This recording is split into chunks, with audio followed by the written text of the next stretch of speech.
জয়শঙ্করকে phone British বিদেশ মন্ত্রীর। খুব মন খারাপ শেখ হাসিনার লন্ডন যাত্রার পথ কি পরিষ্কার হতে চলেছে? এই নিয়ে জল্পনার মধ্যেই বৃহস্পতিবার বিদেশমন্ত্রী এস জয়শঙ্করকে ফোন করেছিলেন ব্রিটেনের বিদেশমন্ত্রী ডেভিড ল্যামি। বাংলাদেশের প্রাক্তন প্রধানমন্ত্রীকে ব্রিটেন আশ্রয় দেবে কিনা সেই বিষয়টি এখনও পরিষ্কার নয়।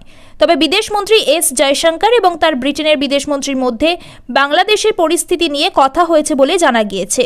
তবে শুধু বাংলাদেশ নয়, পশ্চিম এশিয়ার পরিস্থিতি নিয়েও দুই বিদেশমন্ত্রীর আলোচনা হয়েছে বলে জানিয়েছেন বিদেশ মন্ত্রকের মুখপাত্র রণধীর জয়সওয়াল। এই বিষয়ে সোশ্যাল মিডিয়ায় একটি পোস্ট করেছেন জয়শঙ্করও।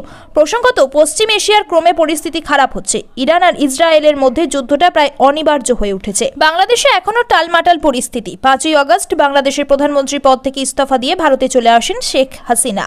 তিনি দেশ ত্যাগের পরও ঢাকা ও অন্যান্য জেলা উপজেলায় হিংসা থামছে না। আওয়ামী লীগের নেতাকর্মী এবং সংখ্যালঘুদের উপর বেনজির হামলা হয়েই চলেছে। এর মধ্যে বৃহস্পতিবার রাতে অন্তর্বর্তী সরকার তৈরি হয়েছে।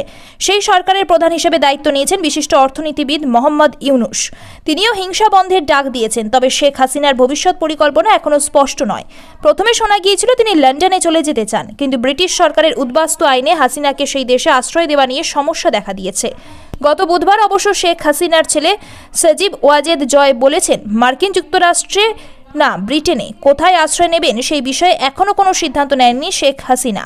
তিনি লন্ডনে আশ্রয় নিতে চেয়েছিলেন বলে যেটা শোনা যাচ্ছে তা আসলে গুজব বলে দাবি করেছেন জয়। শেখ হাসিনার ছেলে আরও জানিয়েছেন তিনি কিছুদিন দিল্লিতে থাকবেন। জয় আরও বলেছেন, শেখ হাসিনা ভালো আছেন এবং এখন দিল্লিতে আছেন। আমার বোন তার সঙ্গে আছেন। আমার বোন দিল্লিতে থাকেন, তিনি ভালো আছেন, কিন্তু খুবই মন খারাপ।